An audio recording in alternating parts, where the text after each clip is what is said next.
જો ભગવાનનો ભાગ ખાઈ જાય ને, ભગવાનનો ભાગ ન કાઢીએ ને, ઘરમાં દરિદ્રતા આવે.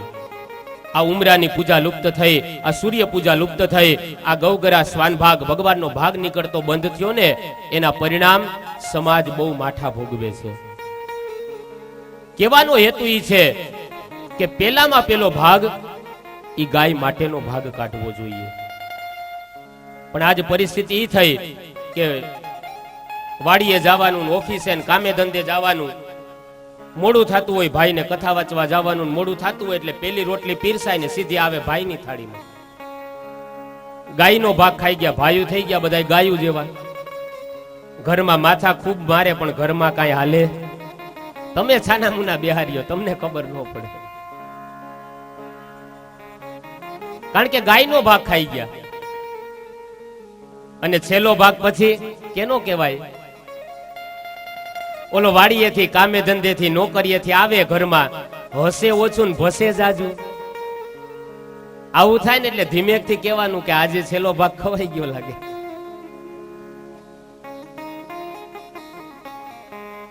તો કહેવાનો અર્થ એ છે કે આ ત્રણેય ભાગ એ ગૃહસ્થાશ્રમી અવશ્ય કાઢવા જોઈએ. આ પરંપરાઓ સચવાવી જોઈએ. મોટા શહેરોમાં આજ નથી સચવાતી.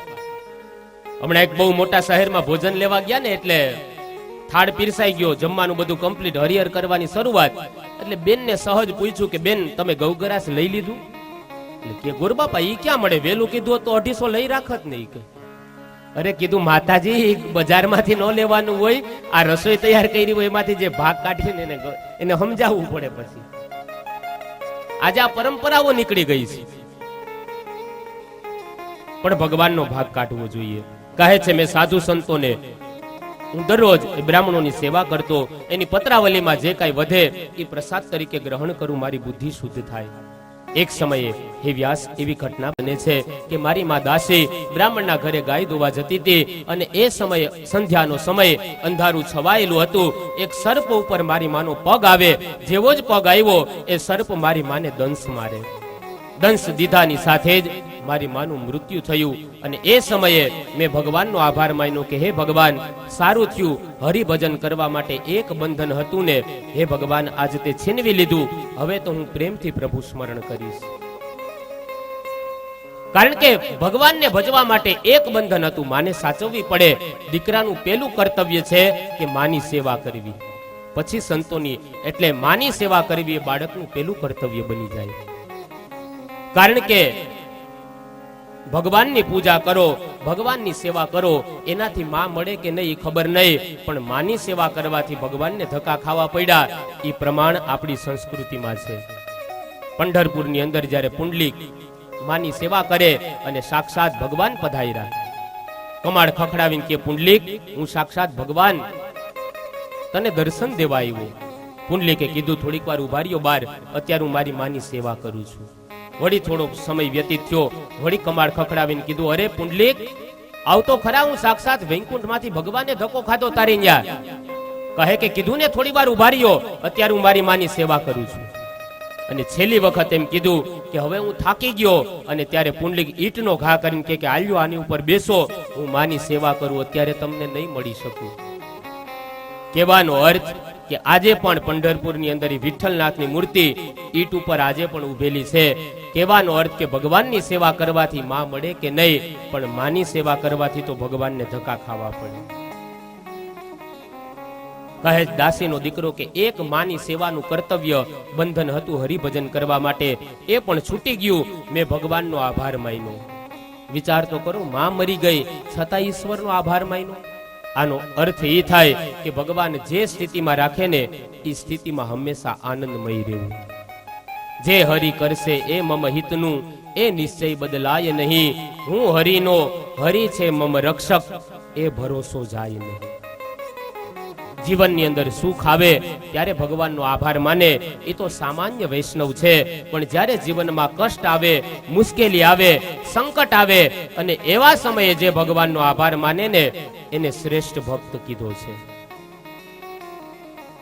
માટે જીવનમાં દુઃખ, અરે ભગવાન મહાસત્વશાલીની સીતા, જે રામના ધર્મપત્ની, જેના પિતા એટલે જનક રાજા, જેના સસરા દશરથ રાજા, અને જેના પતિ સાક્ષાત ભગવાન એવી સીતાના જીવનમાં દુઃખ આવ્યા તો આપણે તો બધા પામર મનુષ્ય છીએ.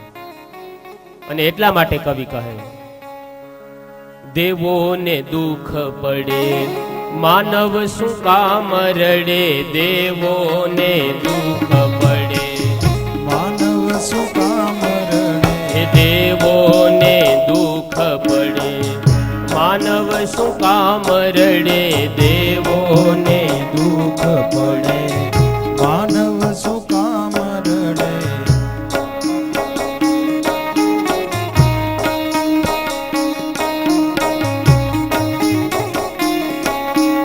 દેવોને દુઃખ પડે માનવ શું કામ રડે, દેવોને દુઃખ પડે માનવ શું કામ રડે. હે પુત્રના વિયોગે રાજા દશરથનો દેહ પડે, પુત્રના વિયોગે રાજા દશરથનો દેહ પડે. હે રામ સીતા પામ્યા વનવાસ, સુખ દુઃખ તો આવે સંસારમાં. રામ સીતા પામ્યા વનવાસ, સુખ દુઃખ તો આવે સંસારમાં. એ રામ સીતા પામ્યા વનવાસ, સુખ દુઃખ તો આવે સંસારમાં. રામ સીતા પામ્યા વનવાસ, સુખ દુઃખ તો આવે સંસારમાં. જય હો.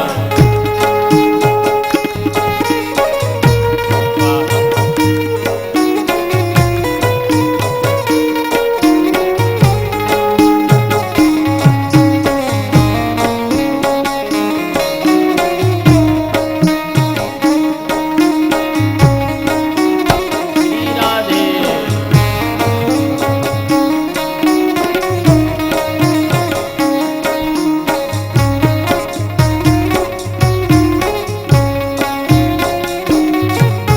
હે દુઃખમાં ડરવું નહીં ને હિંમત ન હારવી, દુઃખમાં ડરવું નહીં ને હિંમત ના હારવી. હે દુઃખમાં ડરવું નહીં ને હિંમત ન હારવી, દુઃખમાં ડરવું નહીં, હિંમત ના હારવી. શું કહે કવિ? દુઃખમાં ડરવું નહીં ને હિંમત ના હારવી. જીવનમાં દુઃખ આવે ને સમજવાનું કે ભગવાન એમાં પણ મારું કઈક કલ્યાણ ઈચ્છે છે. એક રાજા જંગલની અંદર શિકાર ખેલવા માટે જતો હતો. હવે રાજાની હારે એનો પ્રધાન પણ હતો. અને ફેરવી દીધું શિકાર. બહુ આમ ઓલું કરવું પડે છે. એટલે રાજા જતા હતા ને એ સમયે પ્રધાનજી પણ સાથે. હવે પ્રધાન છે એ ભગવાનના ભક્ત હતા. જે પણ સ્થિતિ હોય એમાં હંમેશા ભગવાનનો આભાર માને. એટલે બને છે એવું કે શિકાર ખેલતા ખેલતા રાજા એ ઘોડા ઉપરથી નીચે પડી ગયા. હવે જેવા જ એ રાજા ઘોડા ઉપરથી નીચે પડ્યા એટલે રાજાનો પગ ભાંગ્યો. પગ ભાંગતાની સાથે જ પ્રધાનને કીધું, પ્રધાનજી ઉભા રહ્યો, મારો પગ ભાંગી ગયો. હવે આ પ્રધાન ભગવાનના મોટા ભગત, એને કીધું કે રાજા ભગવાન કરે ને હારું કરે. હવે વિચાર કરો, કોઈ મોટો માણસ હોય ને એનો પગ ભાંગ્યો હોય અને આપણે ખબર કાઢવા ગયા હોય ને એમ કીધું હારું થયું તમારો પગ ભાંગ્યો, બહુ હારું થયું, તો એ શું હાલત થાય? એટલે આ તો રાજા, અને એને એમ કીધું કે તમારો પગ ભાંગ્યો એ હારું થયું. રાજાએ કીધું કાલથી પ્રધાનમાં ના આવતા, હું તમને નોકરી ઉપરથી છૂટા કરું, જાઓ તમે જતા રહ્યો. પ્રધાને જતા જતા કીધું, રાજા ભગવાન કરે ને હારું કરે, ભગવાન કરે હારું કરે એમ કહીને પ્રધાનજી તો જતા રહ્યા. આ બાજુ એ નગરમાં એક ભીલનો રાજા હતો. હવે એને માતાજીને એવી માનતા કરેલી કે મારે ત્યાં જો ભગવાન હારું કરે ને તો હું માતાજીને નરબલી ચડાવીશ. હવે એને ત્યાં પારણું બંધાણું ને એ સમય એને એના સૈનિકોને કીધું જાઓ જંગલમાં જાઓ, કોઈ માણસને લઈને આવો. આ બાજુનું બંધ છે, ચાલુ છે, સેજ અવાજ આપો. એટલે ભીલના રાજાએ કીધું કે સૈનિકોને કે તમે જાઓ કોઈ માણસને પકડીને લઈ આવો. પેલા આવ્યા દોડતા દોડતા આ બાજુ પગ ભાંગેલો રાજા લઈને સીધા ભીલના રાજા પાસે લઈ ગયા. કીધું આલ્યો અમે એક નરને લઈ આવ્યા, માતાજીને બલિદાન ચડાવી દો. આ બાજુ પુરોહિતો મંત્રો ભણતા હતા. મંત્ર પૂરો થાય એટલે તલવારનો ઘા કરી અને માને બલિ ચડાવવાનું હતું. ચડાવવા જાય ત્યાં બ્રાહ્મણોએ રોયકા. કીધું ઉભા રહ્યો રાજા, આ બલિદાન માતાજી નો સ્વીકારે. કીધું કેમ? તો કે આનો પગ ભાંગ્યો ને આ ખંડિત છે અને ખંડિત બલિદાન માતાજી નો સ્વીકારે. અને રાજાને પ્રધાનની વાત યાદ આવી કે ભગવાન કરી હારું કરે, જો પગ નો ભાંગ્યો હોત ને તો આજ બલિ ચડી જાત. કીધું કે ભગવાન કરે હારું કરે. અને એ સમય રાજા જેવા જ ત્યાંથી છૂટી ગયા ને એટલે પ્રધાનની પાસે જઈને કીધું, પ્રધાનજી તમારી વાત બહુ સાચી છે કે ભગવાન કરી હારું કરે, જો પગ નો ભાંગ્યો હોત તો આજ મારો જીવ દેવાઈ જાત. પણ પ્રધાન મારે તમને એક વાત પૂછવી છે. મેં જ્યારે તમને નોકરી ઉપરથી છૂટા કર્યા ત્યારે તમે જતા જતા એમ બોલીને ગયા કે ભગવાન કરી હારું કરે. એમાં ભગવાને તમારું શું હારું કર્યું? મેં તો તમને નોકરી ઉપરથી છૂટા કર્યા. ત્યારે પ્રધાને કીધું, રાજા હજી હું તમને એ જ કહું કે ભગવાન કરી હારું કરે. જો તમે નોકરી ઉપરથી મને છૂટો ન કર્યો હોત તો તમારો તો પગ ભાંગ્યો તો તમે તો ખંડિત હતા, હું હાજો હતો ને બલિદાન મારું ચડી જાત. માટે ભગવાન કરે ને હંમેશા હારું કરે. દેવોને દુઃખ પડે માનવ શું કામ રડે. દેવોને દુઃખ પડે માનવ શું કામ રડે. એ દુઃખમાં ડરવું નહીં ને હિંમત ન હારવી. દુઃખમાં ડરવું નહીં, હિંમત ના હારવી. એ હળવેથી જીવનની ઘોડી હંકારવી. હળવેથી જીવનની ઘોડી હંકારવી. જે સામડાને શોભવું સુકાન, સુખ દુઃખ તો આવે સંસારમાં. સામડાને સોંપવું સુકાન, સુખ દુઃખ તો આવે સંસારમાં. દેવોને દુઃખ પડે માનવ શું કામ રડે. દેવોને દુઃખ પડે માનવ શું કામ રડે. ભાવ ધરી ભજવા ભગવાન, સુખ દુઃખ તો આવે સંસારમાં. ભાવ ધરી ભજવા ભગવાન, સુખ દુઃખ તો આવે સંસારમાં. એ સુખ દુઃખ તો આવે સંસારમાં. સુખ દુઃખ તો આવે સંસારમાં. સુખ દુઃખ તો આવે સંસારમાં. સુખ દુઃખ તો આવે સંસારમાં. તો જે હરિ કરશે એ મમ હિતનું, એ નિશ્ચય બદલાય નહીં. હું હરિનો, હરિ છે મમ રક્ષક, એ ભરોસો જાય નહીં. જીવનમાં જે સ્થિતિ આવે, દાસી પુત્ર કહે છે મારી માં મૃત્યુ પામી, પણ છતાંય મેં ભગવાનનો આભાર માન્યો કે જે થયું એ યોગ્ય થયું છે.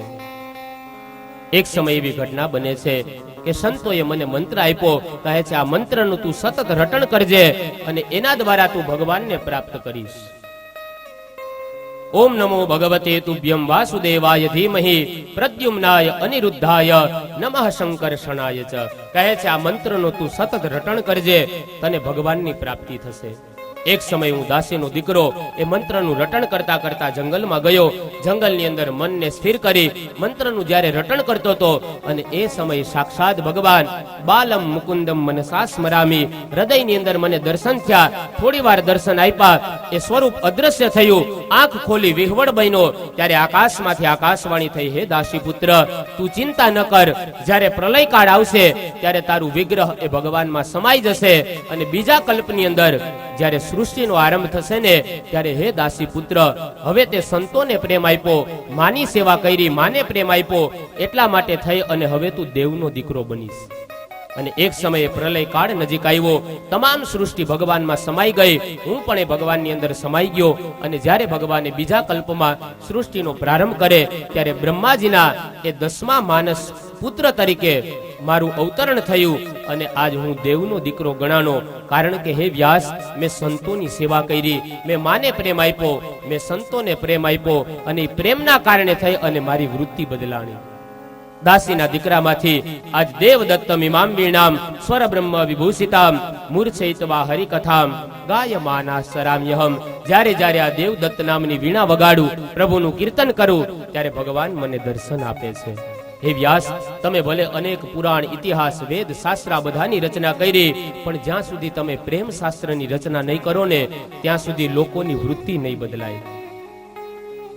માટે હે વ્યાસ, હવે હું નારદ તમને ચતુશ્લોકી ભાગવત આપું. આ ચતુશ્લોકી ભાગવતના જ્ઞાનને તમે હૃદયસ્થ કરજો, એના જ્ઞાનને તમે જીવનમાં અપનાવજો, અને આ 4 શ્લોકમાંથી 18,000 શ્લોકનો વિસ્તાર કરજો. તમારા જીવનમાં તમારે જે સમાજમાં પરિવર્તન લાવવું છે ને, એ પરિવર્તન આ શાસ્ત્રથી આવશે. અને એ સમયે નારદજી ચતુશ્લોકી ભાગવત વેદ વ્યાસજીને આપે છે. વ્યાસજી સરસ્વતી નદીના કિનારે સમયાપ્રાસ નામના આશ્રમની અંદર એ ભાગવતની રચના કરે છે. સુંદર મજાનું 4 શ્લોકમાંથી 18,000 શ્લોકની રચના કરી છે. રચના કરી પોતાના પુત્ર હતા એટલે નહીં, પણ પાત્ર હતા ને એટલા માટે થઈ અને વ્યાસજીએ એ તમામ ભાગવત પોતાના પુત્ર એ સુખદેવજી મહારાજને આપ્યું છે. સુખદેવજી મહારાજ એ ભાગવતને ભણી લીધું, એકે રચના કરી, એકે ભણી લીધું, હવે સાંભળનારો તૈયાર કરવાનો છે. સુખદેવજી મહારાજ વિચાર કરે, કોઈ એવો અધિકારી પાત્ર મળે, એને હું કથા પાઉં. સૂતજીને સૌનકાદી ઋષિમુનિઓ પ્રશ્ન કરે છે, મહારાજ, આ સુખદેવ તો જન્મતાની સાથે જ જતા રહ્યા હતા, તો એને કેવી રીતના વ્યાસજીએ ભાગવત પીવડાવ્યું? એ તો જતા રહ્યા હતા. કહે છે, એક સમય એવી ઘટના બને કે જ્યારે 18,000 શ્લોકની રચના કરી વ્યાસજીએ, અને એ સમયે એને એના પુત્રને વારસદાર તરીકે આ ભાગવત આપવું હતું. એટલે ઋષિ શિષ્યોને કીધું કે હું તમને જે શ્લોક ભણાવું એ જંગલમાં જઈ અને તમારે શ્લોકનું ગાયન કરવાનું, અડધા શ્લોક ગાવાના. જ્યારે કોઈ તમને એમ કહે ને કે આ શ્લોક તમે અધૂરા શું કામ છોડો, પૂરેપૂરા ગાવ ને, ત્યારે તમારે પૂર્ણ શ્લોક ગાવાનો, અને જે વ્યક્તિ તમે પૂર્ણ શ્લોક ગાવાનું કહે ને એને તમે આશ્રમમાં લઈ આવજો, એ મારો પુત્ર હશે. અને એ સમયે આ બાજુ વ્યાસજીના શિષ્યો એ જંગલની અંદર જાય. બરહા પીડમ નટવર વપુ કર્ણયો કર્ણિકારમ બિબ્રદ વાસ કનક કપિસમ વૈજયંતિંચ માલા. આમ જ્યારે શ્લોકનું ગાયન કરતા હતા અને ગાયન થતા હતા ને એ શબ્દ સુખદેવજીના કાને પડ્યા. સુખદેવજી વિચાર કરે, ઓહો, આવું દિવ્ય સ્વરૂપ! બરહા પીડમ, જેને પોતાના મસ્તક ઉપર મોરનો પંખ ધારણ કર્યો. કર્ણયો કર્ણિકારમ, જેને પોતાના કાનની અંદર કરેણના પુષ્પો પધરાવ્યા. વૈજયંતિંચ માલા, એમના ચરણ સુધી વૈજયંતી માલા ધારણ કરી. આવું દિવ્ય સ્વરૂપ, આનું વર્ણન. સુખદેવજી બહાર આવ્યા, જોયું તા તો વ્યાસજીના શિષ્યો હતા. કીધું, આ શ્લોક તમે અધૂરા શા માટે ગાવ છો? કીધું, અમારા ગુરુએ કીધું. કીધું, કોણ છે તમારા ગુરુ? કીધું, વ્યાસજી અમારા ગુરુ છે. સુખદેવજી કહે, ઓહો, એ તો મારા પિતા થાય છે. મારા પિતા પાસે આવી સંપત્તિ છે, આનો વારસદાર તો હું છું. કીધું, ચાલો મારે તમારા ગુરુને મળવું છે. સૈનિકો શિષ્યો એ જ સમયે વ્યાસજીની પાસે લઈ આવ્યા. આવીને સીધા સુખદેવજી મહારાજ એ વ્યાસના ચરણમાં પડે છે. કીધું, પિતાની લૌકિક સંપત્તિ નહીં, હે પિતાજી, મારે તમારી અલૌકિક સંપત્તિ જોઈએ છે, અને એનો સાચો વારસદાર હું છું. અને વ્યાસજી મહારાજ એ સમયે સુખદેવજી મહારાજને 18,000 શ્લોકનું એ ત્યાં પારાયણ કરાવે છે. સુખદેવજીએ ભણી લીધું. હવે વિચાર કર્યો કે મારે પણ કોકને આ ભાગવત સંભળાવવું, પણ કોઈ એવો અધિકારી શિષ્ય મળે તો એને આ ભાગવત રસ પીવડાવવું. સુખદેવ સંત છે, અને સંત હંમેશા બીજા માટે જીવતા હોય.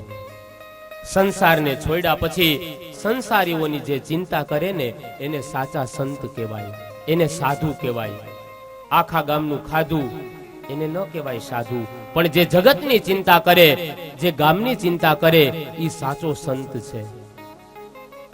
એ હરિરસ પીવે ને બીજાને પાય, હરિરસ પીવે ને બીજાને પાય, સાચા સંતો એને કહેવાય. એ સાચા સંતો એને કહેવાય. એ હરિરસ પીવે ને બીજાને પાય, એ જીતો પીવે ને બીજાને પાય, સાચા સંતો એને કહેવાય. સાચા સંતો એને કહેવાય. સાગર જેવા દિલડા જેના કદીએ ના છલકાય, સાગર જેવા દિલડાએ ના કદીએ ના છલકાય, ઝેરના ઘૂંટડા જીરવી જાણે, ઝેરના ઘૂંટડા જીરવી જાણે, અમૃત બીજાને પાય, હે જીએ તો અમૃત બીજાને પાય, સાચા સંતો એને કહેવાય, સાચા સંતો એને કહેવાય, હરિરસ પીવે ને બીજાને પાય, સાચા સંતો એને કહેવાય. કહે છે સુખદેવજી મહારાજ, જે ભાગવત પોતાના પિતા પાસેથી ભણ્યા એ હવે એને બીજાને આપવાનું, અને એ કથાના પરમ શ્રોતા એવા પરીક્ષિતની હવે કથાનો પ્રારંભ થાય છે. અને એ કથા માટે મારે ને તમારે સંદર્ભ લેવો પડશે મહાભારતનો.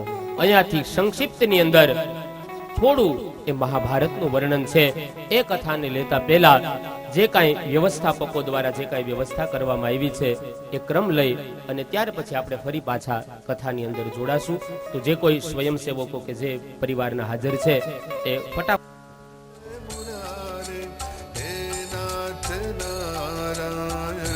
વાસુદેવ શ્રી કૃષ્ણ ગોવિંદ હરે મુરારી હે નાથ નારાયણ. હું તારી બોલાવું જય પ્રભુ મારી ખબર તું લે, આ તો તારી મારી બેની વચ્ચે કોઈ ત્રીજું ન જાણી લે. હું તારી બોલાવું પ્રભુ મારી ખબર તું લે, તો તારી મારી બેની વચ્ચે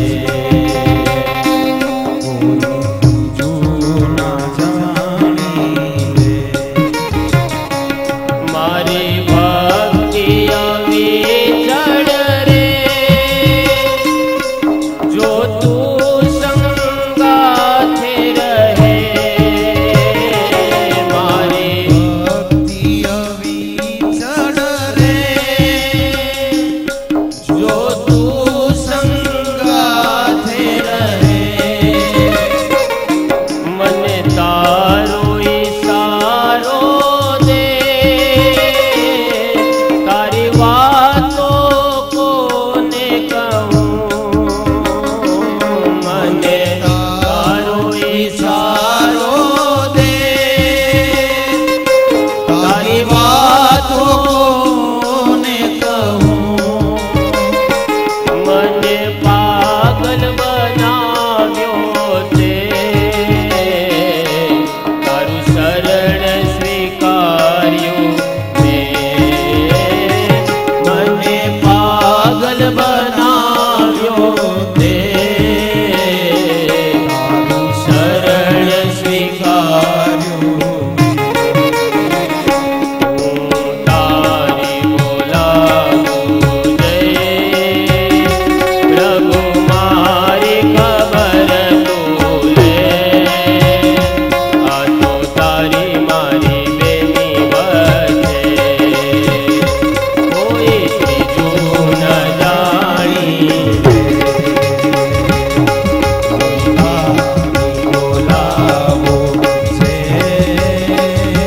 પ્રભુ મારી ખબર તું લે, આ તો તારી મારી બેની વચ્ચે કોઈ ત્રીજું ના જાણી લે. મારે જાજુ નથી કહેવું, વ્રત સેવાનું હવે લેવું, મારે જાજુ નથી કહે પદ સેવાનું લેવું, મારે સંગાથે રહેવું છે,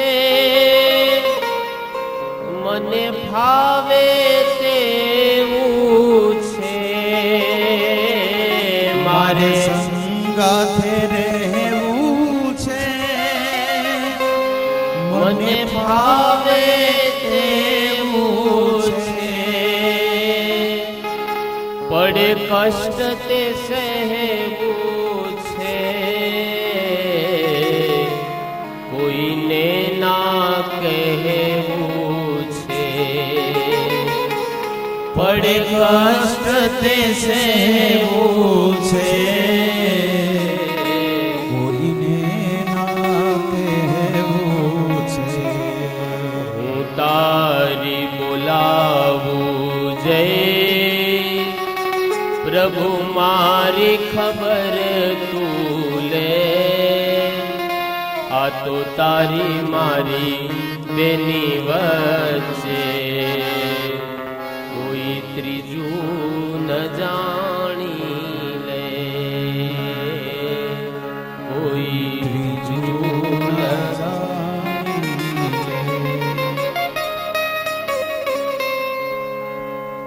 વ્યાસજી મહારાજ દ્વારા એ દિવ્ય એ ભાગવત ગ્રંથની રચના થાય અને પોતાના પુત્ર એ સુખદેવજી મહારાજને આપે છે. સુખદેવજી મહારાજ મનોમન નક્કી કરે કોઈ એવું દિવ્ય પાત્ર મળે કે એ પાત્રને હવે હું ભાગવત રસ પીવડાવું, અને એના માટે થઈ અને પરીક્ષિત મહારાજના પ્રાગટ્યની કથા આવે છે. પરીક્ષિત મહારાજના પ્રાગટ્ય માટે થઈ અને અહીંયા સંદર્ભ લીધો છે એ મહાભારતનો સંદર્ભ લીધો છે. કહે છે અહીંયા પાંડવો અને કૌરવોની વચ્ચે ભીષણ યુદ્ધ થાય અને યુદ્ધની અંદર એવી ઘટના બને કે 5 જ પાંડવો દ્વારા 100 કૌરવો મરાણા. હવે વિચારો, પાંડવ પક્ષની અંદર ગદાધારી ભીમસેન હતો, તો સામે કૌરવ પક્ષની અંદર એવો જ ગદાધારી દુર્યોધન હતો. પાંડવ પક્ષની અંદર બાણાવળી અર્જુન હતા, તો એવા જ કૌરવ પક્ષની અંદર બાણાવળી એક કર્ણ હતા. પાંડવ પક્ષની અંદર ધર્મરાજ યુધિષ્ઠિર મહારાજ હતા, તો એવા જ પાંડવ પક્ષની અંદર, એવા જ કૌરવ પક્ષની અંદર ધર્મરાજ શિરોમણી ભીષ્મ દાદા હતા.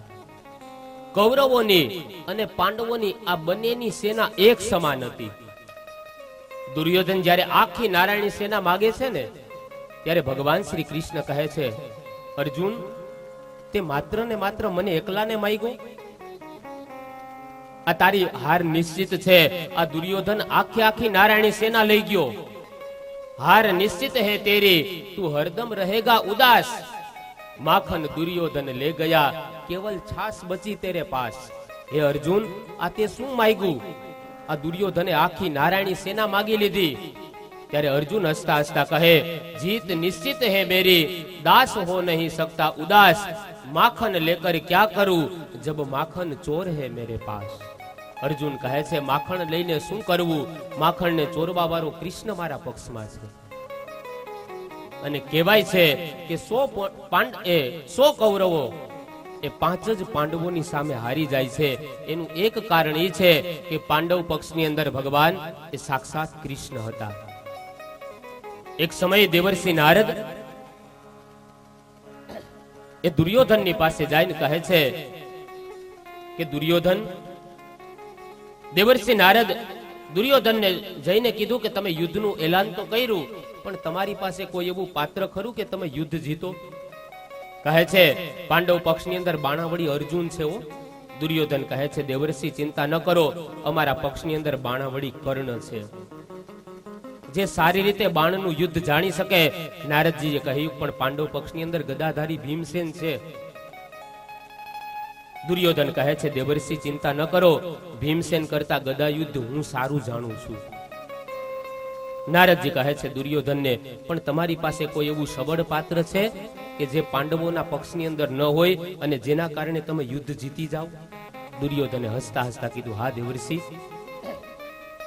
તમે જરાય ચિંતા ન કરો, અમારી પાસે એક એવું પાત્ર છે કે જેને જ્યારે મરવાની ઈચ્છા થાય એવા ઈચ્છા મૃત્યુને વરેલા ભીષ્મ દાદા અમારા પક્ષની અંદર છે, માટે અમે આ યુદ્ધ જીતી જશું. દુર્યોધનની વાત સાંભળી અને દેવર્ષિ નારદ ધર્મરાજ યુધિષ્ઠિર પાસે ગયા અને યુધિષ્ઠિરની પાસે જઈને કીધું કે તમારી પાસે યુદ્ધ જીતી શકાય એવું કોઈ સબળ પાત્ર ખરું? યુધિષ્ઠિર કહે છે, હા મહારાજ, બાણાવડી અર્જુન, ગદાધારી ભીમસેન, આ બધા અમારા પક્ષમાં છે, તમે શું કામ ચિંતા કરો? નારદજી કીધું કે યુધિષ્ઠિર, એમ યુદ્ધ નહીં જીતાય. દુર્યોધનના પક્ષની અંદર એક એવું પાત્ર છે કે જેને જ્યારે મરવાની ઈચ્છા થાય આવા ઈચ્છા મૃત્યુને વરેલા ભીષ્મ દાદા એના પક્ષમાં છે, માટે યુદ્ધ કરવાનું રહેવા દે. અને ત્યારે ધર્મરાજ યુધિષ્ઠિર હસતા હસતા કહે છે, દેવર્ષિ, આપ ચિંતા ન કરો, એના પક્ષની અંદર ઈચ્છા મૃત્યુને વરેલા ભીષ્મ દાદા એના પક્ષમાં હોય ને તો યાદ રાખજો, એ ભીષ્મને મૃત્યુની ઈચ્છા અપાવવા વાળા કૃષ્ણ અમારા પક્ષની અંદર છે ને, એટલા માટે અમે આ યુદ્ધ જીતી જવાના છીએ. એને યુદ્ધની, એને મરવાની ઈચ્છા અપાવનાર કૃષ્ણ એ અમારા પક્ષમાં છે. અને એના કારણે થઈ અને પાંડવો એ યુદ્ધ જીતે છે. કહે છે છેલ્લે 99 કૌરવો જ્યારે મરાણા ત્યારે એક એ દુર્યોધન જીવતો હતો અને વૃકોદરા વિવિધ ગદાભિમર્શ, મરણ પથારી ઉપર દુર્યોધન પડ્યો હતો. એના સાથળ ઉપર ગદાના પ્રહારો થયેલા હતા. સૂતજી સૌનકજીને પ્રશ્ન કરે, મહારાજ, દુર્યોધન તો આખો વજ્રનો હતો, તો સાથળ ઉપર ગદાના પ્રહાર કેમ થાય? કીધું એક વાત એવી ઘટના બને કે દુર્યોધનના માતા એટલે ગાંધારી એ જ્યારે મા પાસે આશીર્વાદ લેવા જતો હતો ને, ગાંધારીએ કીધું કે બેટા તમારે યુદ્ધ જીતવું છે ને? અને દુર્યોધન કહે છે, હા માં, યુદ્ધ તો જીતવું હોય ને, અમારે રાજ્ય મેળવવું છે. અને એ સમયે ગાંધારી કીધું, બેટા એક કામ કરજે, કાલે વહેલી સવારે તું મારી પાસે આશીર્વાદ લેવા માટે આવજે, હું તને આશીર્વાદ આપીશ ને તમે યુદ્ધ જીતી જશો. પણ શરત ઈ છે કે તું નિર્વસ્ત્ર બનીને આવજે, એક પણ શરીર ઉપર વસ્ત્ર ધારણ ન કરતો. અને મારી આંખમાં એટલી બધી શક્તિઓ સંચરિત કરી, આંખની પટ્ટી જ્યારે ખોલીશ ને, તારી સામે દ્રષ્ટિ કરીશ ને, આખે આખો તું વજ્રનો બની જાય, પણ એના માટે તું નિર્વસ્ત્ર બનીને આવજે. અને આટલી વાત સાંભળી દુર્યોધન નિર્વસ્ત્ર બનીને જતો તો. ગાંધારીના અંતરની વાત ભગવાન કૃષ્ણ અંતર્યામી જાણી ગયા કે જો દુર્યોધન આખો વજ્રનો, લોખંડનો બની જશે તો પાંડવો એને મારી નહીં શકે. એટલા માટે ભગવાને એક માળીનું રૂપ લીધું. બગીચાનો માળી ભગવાન દ્વારકાવાળા બન્યા અને બગીચાની બાજુમાં જઈને ઊભી ગયા. આ બાજુ નગ્ન અવસ્થામાં વહેલી સવારે દુર્યોધન સામેથી ચાલીને આવતો હતો. જેવો જ એ માળી પાસે પહોંચ્યો, ભગવાન કહે છે માળીના રૂપમાં, અરે છત્રપતિ, ક્યાં જાઉં છો? કહે, મા પાસે જાઉં છું. અરે છત્રપતિ, યુવા અવસ્થા થઈ જાય પછી માની સામે આમ નગ્ન અવસ્થામાં ન જવાય. કીધું, માએ મને આશીર્વાદ લેવા માટે કીધું છે. અરે મા તો કહે, પણ તમે એક કામ કરો, વસ્ત્ર પહેરવાની ના પાડીને કીધું, હા, નિર્વસ્ત્ર બનીને આવવાનું કીધું. એક કેળનું પાન ઉતારીને કીધું કે આલ્યો, આને વસ્ત્ર ન કહેવાય, આ કેળનું પાન કહેવાય. દુર્યોધનને વાત યોગ્ય લાગી. કીધું, હા, એ બરાબર. અને એ સમયે કેળના પાનનો અહીંયા કછોટો વાળી અને માં ગાંધારીની સામે જઈને કીધું કે મા, હવે મને આશીર્વાદ આપ. અને એ સમયે જેવી જ આંખની પટ્ટી ખોલી, આખે આખો દુર્યોધન વજ્રનો બની ગયો. પણ જે જગ્યાએ પાનનો કછોટો વાળ્યો ને, એટલો ભાગ વજ્રનો ન થયો. ગાંધારી કીધું, બેટા, મેં તને કીધું તું કે નિર્વસ્ત્ર બનીને આવજે. અરે માં, નિર્વસ્ત્ર થઈને આવતો તો, પણ રસ્તામાં મને એક માળી મળ્યો. આટલા શબ્દ સાંભળ્યા ગાંધારી સમજી ગયા કે કાંઈક ઓલાએ કટપટ કર્યું છે. અને કીધું કે કોણ મળ્યું રસ્તામાં? અરે માં, રસ્તામાં એક માળી મળ્યો. ગાંધારી કીધું કે એના વાકડિયા વાળ હતા? હા હા માં, વાકડિયા વાળ હતા. કીધું, અણિયારી આંખો હતી? હા હા માં, એની અણિયારી આંખો હતી. કીધું, મીઠું મીઠું બોલતો તો? અરે હા માં, મીઠું મીઠું બોલતો તો. ગાંધારી કે સામાન્ય માળી નહીં, એ દ્વારકા વાળો વન માળી હતો, અને હવે તમારી હાર નિશ્ચિત છે. અને એ સમયે કીધું કે જે જગ્યાએ પાનનો કછોટો વાળ્યો હતો ને, એટલો ભાગ વજ્રનો ન થયો. અને ત્યાં ભીમ દ્વારા એવા ગદાના પ્રહારો કર્યા કે આજ મરણ પથારીએ દુર્યોધન પડ્યો છે. છેલ્લા શ્વાસ ચાલતા હતા. એ સમયે દુર્યોધનની પાસે દ્રોણાચાર્યના પુત્ર અશ્વત્થામા આવે છે. દુર્યોધને અશ્વત્થામાને કીધું કે મિત્ર, મારું મૃત્યુ છે હવે નજીક છે, પણ ઈ વાતનું મને દુઃખ નથી. અમે 100 કૌરવો મરાણા, ઈ વાતનો મને ખેદ નથી, પણ આ 5 માંથી એકોય ઓછો ન થયો ને, ઈ વાતનું મને દુઃખ છે. જો આ વૃત્તિ એટલે દુર્યોધનની વૃત્તિ. અમે 100 મરાણા, ઈ વાતનું જરાય દુઃખ નથી, પણ આ પાંચમાંથી એકોય ઓછો નો થયો ને એ વાતનું મને દુઃખ છે. આને કહેવાય ઈર્ષા. યાદ રાખજો, ઈર્ષાળુ માણસનો આ સ્વભાવ છે. પોતાના દુઃખથી જેટલો દુઃખી ના થતો હોય ને એટલો સામેવાળાના સુખથી દુઃખી થતો હોય. યાદ રાખજો, આ દુનિયામાં દુઃખ જેવી કોઈ વસ્તુ છે જ નહીં, પણ સામેવાળાના સુખને આપણે સહન નથી કરી શકતા ને એને આપણે દુઃખ માનીને બેઠા છીએ. સામેવાળાનું સુખ આપણાથી સહન ન થાય એટલે આપણે એને દુઃખ સમજીએ. મેં અગાઉ પણ કીધું કે કોણ એવો વ્યક્તિ છે કે જેને પહેરવા માટે કપડાં ન હોય, ખાવા માટે અનાજ ન હોય અને રહેવા માટે મકાન ન હોય? બધા પાસે ભગવાને ઈશ્વરે આ જરૂરિયાત પૂરી પાડી, પણ સામેવાળાનું વધારે સુખ જોઈએ ને એટલે આપણા હૃદયમાં દુઃખ થાય. અને ઈર્ષાનો આ સ્વભાવ ઈર્ષાળુ માણસનો, આને આસુરી વૃત્તિ કહેવાય. અને નજીકના જ આપણી, યાદ રાખજો, આપણું ઘર બળતું હોય ને તો આપણને એકલાને ચિંતા થાય. આપણું ઘર બળે તો આપણને એકને ચિંતા થાય, પણ આપણું ઘર બનતું હોય ને તો આખા ગામને ચિંતા થાય કે આ કેમ આટલો બધો આગળ આવી ગયો, આની પાસે આટલા બધા રૂપિયા ક્યાંથી આવી ગયા. આપણે સાયકલ લઈને ફરીએ ને એમાં જ લોકોને ગમે. આપણે 4 વ્હીલ લઈએ એટલે શું કહે, આ તો 2 નંબરની આવી લાગે, પણ તારી પાસે ઓલું 9 નંબરનું પડ્યું એની તું લઈને ફરીને. પાછો શું કે ખબર, ક્યાંક ભટકાવાનો છે, આવું જોજે. હું એમાં કંપની વાળાએ બ્રેક નહીં આપી હોય. ઓલાનું પેટ્રોલ નો ભરે એટલું તાનું લોહી ભરી જાય. એટલે રાજી થાને, પાડોમાં 4 વ્હીલ આવે, કોઈક દીક માંદો પડી તેમાં તને ભરીને ક્યાંક લઈ જવા થાય, વેલો પૂગી જાય તો કઈક સારવાર થાય તારી. રાજી થાને કે પાડોમાં ગાડી તો આવી. આનું નામ છે ઈર્ષા. અને ઈર્ષા છે ને એને નાની બેન છે સરખામણી, તુલના. ઈર્ષા હંમેશા આપણને એ જ વ્યક્તિની થાય કે જેની સાથે આપણે આપણા જીવનની સરખામણી કરતા હોય, જેની સાથે આપણે આપણા જીવનની તુલના કરતા હોય, એ જ વ્યક્તિ સાથે હંમેશા આપણને ઈર્ષા થાય. સવારમાં છાપું વાંચતા હોય અને કોઈ વ્યક્તિને કરોડ રૂપિયાની લોટરી લાગી હોય, એનાથી આપણને કાંઈ ફેર ન પડે, પણ એને એ લોટરી આપણા પાડોહીને લાગી હોય તો તરત કહીએ લક્ષ્મીજી એક ઘર ચૂકી ગયા, આપણા ઘર આવી ગયા તો વાંધો શું હતો, પણ તું ટિકિટ તો લે. આ સ્વભાવ છે માણસની, આ વૃત્તિ છે એ દુર્યોધનની વૃત્તિ છે કે માણસ એ સામેવાળાના સુખને ન જોઈ શકે એટલે સમજી લેવાનું કે એની અંદર દુર્યોધન પ્રવેશી ગયો. આ પૌરાણિક પાત્રો એ મરી નથી ગયા, હજી ક્યાંક ને ક્યાંક ઈ સ્વસે છે, ક્યાંક ને ક્યાંક રહે છે. આવી જેની વૃત્તિ હોય, સામેવાળાના સુખથી દુખી થતો હોય, આ વૃત્તિ એ દુર્યોધનની વૃત્તિ છે. આ બાજુ રાત્રિના સમયે બ્રાહ્મણ પુત્ર અશ્વત્થામા પોતાના મિત્રની વાત સાંભળી અને એ સમયે કહે છે કે એક નહીં 5 પુત્રોના હમણાં હું મસ્તક તને ઉતારી અને આપી દઉં. આ બાજુ ભગવાન અશ્વત્થામાના અંતરની વાત જાણી ગયા. ભગવાન પરિવર્તન કરે છે. જ્યાં પાંડવો દરરોજ સુતાતા ને ત્યાં પાંડવ પુત્રોને સુવડાવ્યા. વિજયોત્સવ માટે પાંડવોને લઈ અને ભગવાન તો જતા રહ્યા. આ બાજુ પાંડવ પુત્રો સુતા, મોટી ઉંમરના હતા એટલે 5 પાંડવો જેવા દેખાતા હતા. અને એ સમયે અંધારું છવાયેલું હતું. હાથમાં ખડગ લઈ અને અશ્વત્થામા આવે છે. જેવા જ અશ્વત્થામા આવ્યા અને એ સમયે મોટી ઉંમરના હતા, એને એમ થયું 5 પાંડવો સુતા, ખડગનો જોરથી પ્રહાર કરી 5 મસ્તક ઉતારી અને છેલ્લે દુર્યોધનની પાસે જાય. કીધું આલે દુર્યોધન, 18 ઘડીના દિવસમાં જે તમે કામ ન કરી શક્યા એ મેં 18 ઘડી થઈને પેલા કરી દીધું, કે જે કામ તમે 18 દિવસના યુદ્ધમાં ન કર્યું. અને એ સમયે દુર્યોધન કહે છે પણ એક કામ કરો, હવે આ મસ્તકને છે ને તમે મારા મસ્તકની નીચે રાખી દો, એનું ઓસીકું કરીને હું સૂઈ જાઉં એટલે મને શાંતિ મળી જાય. અને એ સમયે અશ્વત્થામા જેવો જ મસ્તકનો ઘા કર્યો, મસ્તકના ઉપર દુર્યોધને પોતાનું મસ્તક રાખ્યું. તા તો 5 મસ્તક ચૂરે ચૂરો થઈ ગયા. દુર્યોધન સમજી ગયા કે આ પાંડવના મસ્તક ન હોય.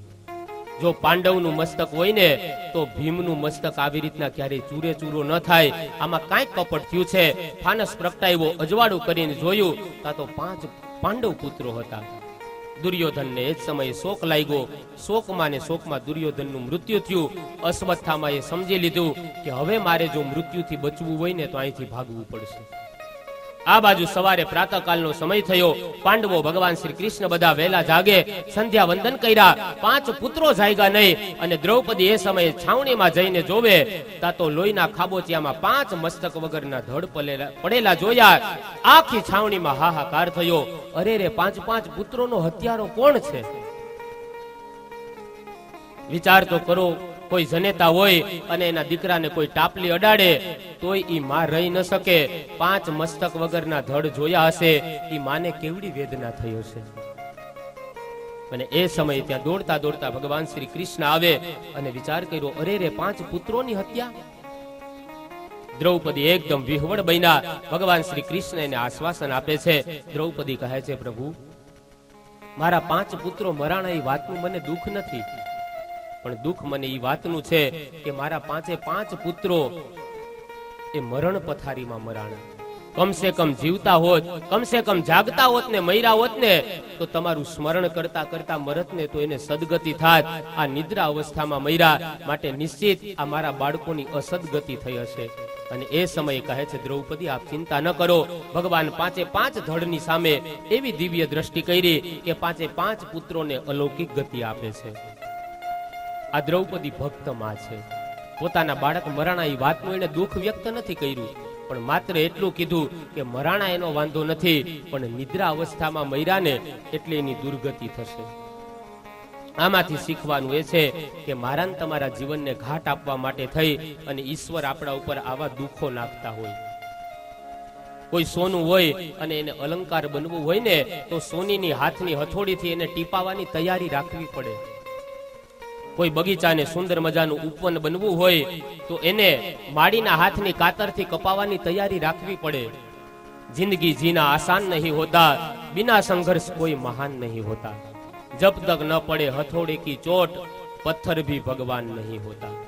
કહે છે, જીવનની અંદર આપણા જીવનને કંઈક ઘાટ ઘડવા માટે, કંઈક આકાર આપવા માટે ક્યારેક આપણું પદ લઈ લઈએ, ક્યારેક પ્રતિષ્ઠા લઈ લઈએ, ક્યારેક આપણા સંતાનો છીનવી લઈએ, ત્યારે સમજી જવાનું કે પરમાત્મા એ મારા ને તમારા જીવનને કંઈક આકાર આપવા માંગે છે. આ બાજુ દ્રૌપદીને કહે છે કે તમે ચિંતા ન કરો, તમારા સંતાનોની દિવ્ય ગતિની પ્રાપ્તિ થશે. અશ્વત્થામાને ખબર પડી ગઈ કે હવે જીવતું રહેવું હોય ને તો ભાગવું પડશે. આ બાજુ ભગવાન શ્રી કૃષ્ણ, અર્જુન એ બધા જ જ્યારે જતા હતા કે 5 પુત્રોનો હત્યારો કોણ છે, 5 પુત્રોનો હત્યારો કોણ છે, આમ શોધવા જાય ત્યાં તો અશ્વત્થામા દોડીને જતા હતા. સમજી ગયા ભગવાન કે આ જ 5 પુત્રોનો હત્યારો છે. કામ કહે છે, જ્યારે જ્યારે અર્જુન અને ભગવાન કૃષ્ણ આ બંને જ્યારે ભેગા હોય અને અશ્વત્થામા આ બંનેને જ્યારે ભેગા જોઈ જાય એટલે દોડીને સીધા એના પગમાં પડે અશ્વત્થામા. પણ આ વખતે અર્જુન અને કૃષ્ણને ભેગા જોયા ને એટલે અશ્વત્થામા દોડવા માંડ્યા. કહેવાય ને કે પાપ છે ને એ છાપરે ચડીને પોકારે. અશ્વત્થામા જ્યારે કૃષ્ણને અને અર્જુનને સાથે જોવે એટલે એના શરણમાં પડી જાય, પણ અહીંયા બંનેને સાથે જોયા ને એટલે દોડીને ભાગવા માંડ્યા. એટલે અશ્વત્થામાનું પાપ પકડાઈ ગયું કે આણે જ 5 પુત્રોની હત્યા કરી છે. આ નિયમ છે, ખોટું છે ને એ હંમેશા બહાર આવવાનું જ છે. પેલા છોકરાની સગાઈ કે લગ્ન કઈ થતું નહીં એટલે બધાએ વિચાર કર્યો કે હવે આપણે કઈક ખોટું કરીએ તો આનું કઈક વેવિસાળ બંધાઈ જાય ને આનો ઘર સંસાર હાલે. એટલે કીધું કે ભાઈ એના માટે હવે માર્ગ શું? કીધું એક કામ કરો, જ્યારે સંબંધ માટે જોવા માટે આવે ને એટલે એને કહી દેવાનું મહેમાનને કે ભાઈ અમારો દીકરો કારખાને છે, એ કારખાનાનો હિસાબ કિતાબ કરતો હોય, એની પાસે સમય ન હોય, એવું હોય તો છોકરાને જોવો હોય તો ત્યાં જઈને જોઈ આવું. આ બાજુ છોકરાને સમજાવી દીધું કે બેટા મહેમાન જોવા આવે છે, તું જ્યારે કારખાને બેસ ને થડા ઉપર તારે બેસવાનું અને હિસાબનો જે ચોપડો છે ને એ પાના તારે ફેરવે રાખવાના. એટલે મહેમાન એમ થાય કે ભાઈ બધો હિસાબનો કિતાબ ને એ બધું આના હાથમાં વહીવટ લાગે એટલે દીકરી દઈ દે તને. એટલે આ બાજુ મહેમાન આવ્યા ને પૂછ્યું કે ભાઈ ક્યાં દીકરો તો બતાવો, દીકરાને જોવા માટે તો આવ્યા. કીધું ભાઈ એની પાસે ટાઈમ ન હોય, એ જો અત્યારે કારખાને હોય તમારે જોઈ આવો ત્યાં હિસાબ કરતો હોય છે.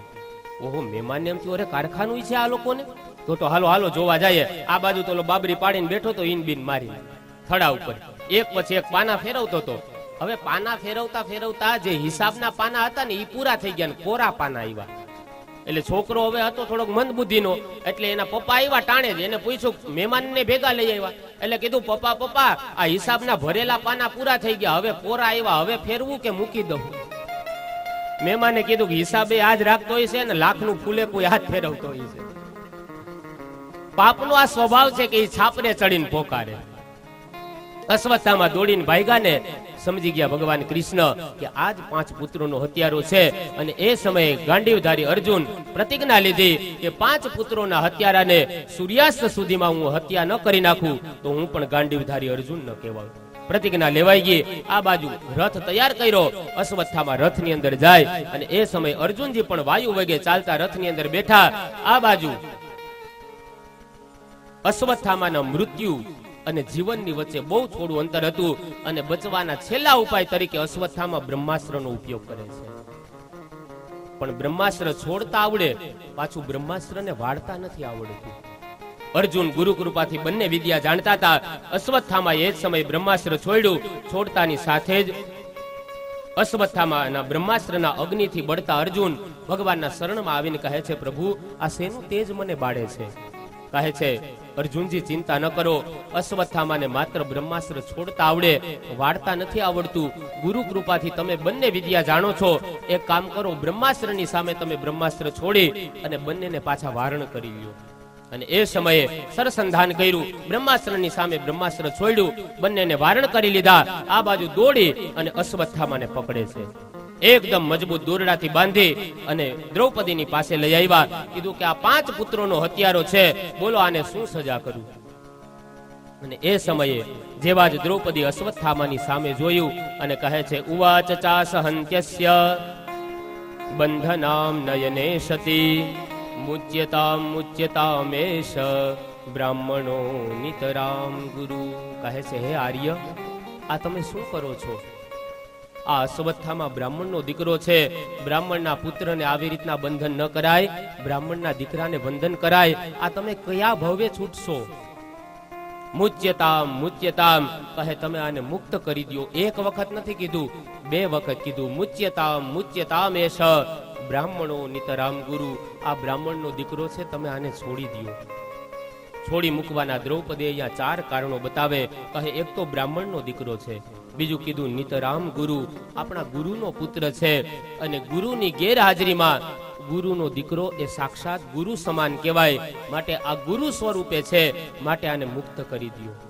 અને ચોથું કારણ કીધું, સ એષ ભગવાન દ્રોણ પ્રજારૂપેણ વર્તતે તસ્યાત મનોર્ધમ પત્ન્યાસ્તે નાન્વગાધી રસિક રૂપી. દ્રૌપદી કહે છે, આની હત્યા કરવાથી શું 5 પાંડવો પાછા પાંડવ પુત્રો એ પાછા જીવિત થશે? દ્રૌપદી સમજાવે છે, અર્જુનજી, પુત્ર વિહોણી બનેલી જગતની એક જનેતા આજ દ્રૌપદી હું રડું છું અને તમે મારા આંસુને લૂછી ન શકો તો કાઈ નહીં, પણ જગતના એક સંતાનને મારી અને જગતની બીજી જનેતાને તમે કમસે કમ રડતી તો ન કરો. આનાથી હિન્દુ સંસ્કૃતિનું બીજું શ્રેષ્ઠ ઉદાહરણ ક્યાં લેવા જાવું? આપણે ત્યાં જ પશ્ચિમી સંસ્કૃતિનું અનુકરણ થાય કે ટીટ ફોર ટેટ, જેવા સાથે તેવા થઈને રહ્યો.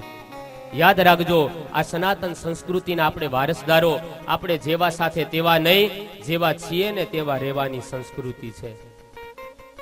જો જેવા સાથે તેવા જ થવાતું હોત તો દ્રૌપદીએ કીધું હોત કે આ 5 પુત્રોનો હત્યારો છે, આને મારી નાખો. પણ કીધું કે નહીં, હું એક જનેતા રડું છું પુત્રના વિયોગમાં, હવે આ એક સંતાનને મારી અને જગતની બીજી જનેતાને રડતી તો ન કરો. જેવા સાથે તેવા નહીં, જેવા છીએ ને એવા રહેવાની સંસ્કૃતિ છે.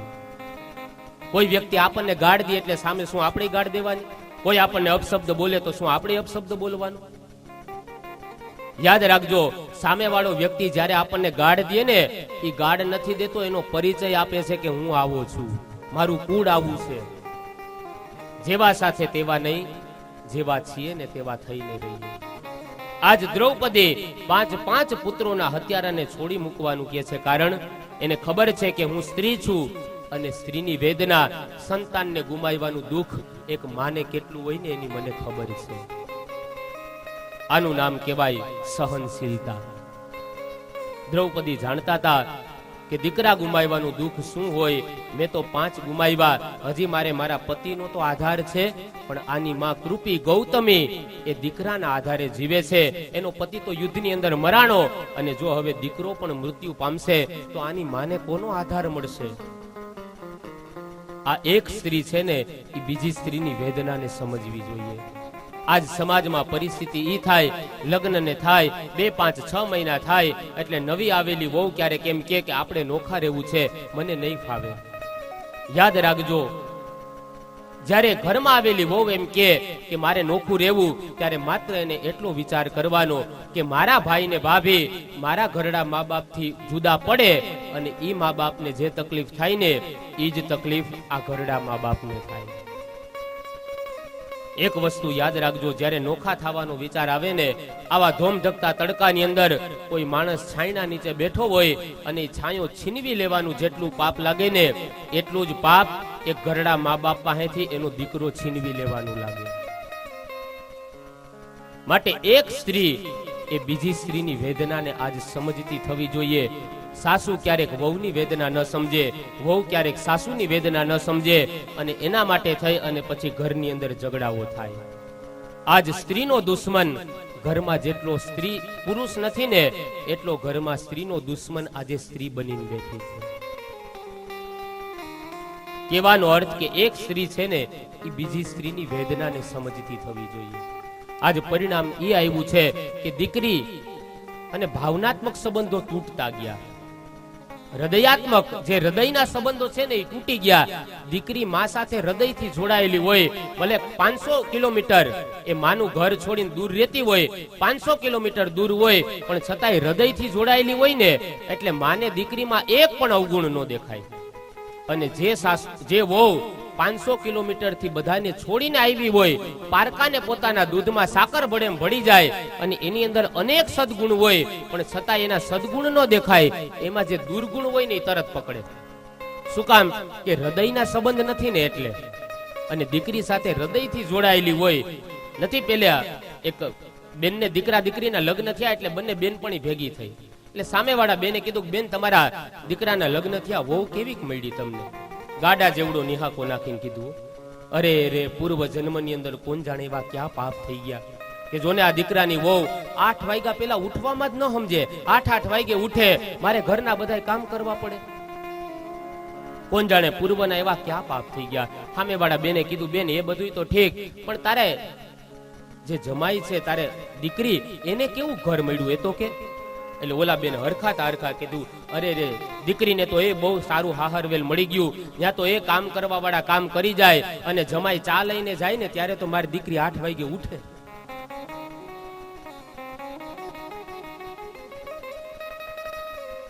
અહીંયા વહુ 8 વાગે ઉઠે તો એમ કે મહારાણી 8 વાગે ઉઠે, અને વા દીકરી ઉઠે તો એમ કે મારી જમાઈ ચા લઈને જાય ને તો મારી દીકરી ઉઠે. ઈ ભગવાનની દયા લાગે છે. અને વહુ 8 વાગે ઉઠે તો પૂર્વ, એનો મતલબ એવો નહીં કે 8 વાગે ઉઠજો, પણ કહેવાનો મતલબ ઈ છે કે દીકરીની સાથે માં હૃદયથી જોડાયેલી હોય એટલે એના દુર્ગુણ હોય તો સદગુણ લાગે, અને અહીંયા ભાવનાત્મક સંબંધ નો હોય ને એટલે એના અનેક સદગુણો હોય, પણ છતાં એનો દુર્ગુણ ક્યાંકથી પકડાઈ જાય. શું કામ? કે હૃદયનો સંબંધ નથી ને એટલા માટે. પણ નિયમ છે કે સ્ત્રી છે એ ઘરની અંદર જો પરસ્પર એક સ્ત્રી બીજી સ્ત્રીને પ્રેમ આપતી થશે ને, રામ રાજ્યની સ્થાપના એમનેમ થશે. સ્ત્રીની વેદના આજ ઘરની અંદર સ્ત્રીએ સમજવાની છે. ધનાઢ્ય વિસ્તારમાં બનેલી એક કરુણ્ય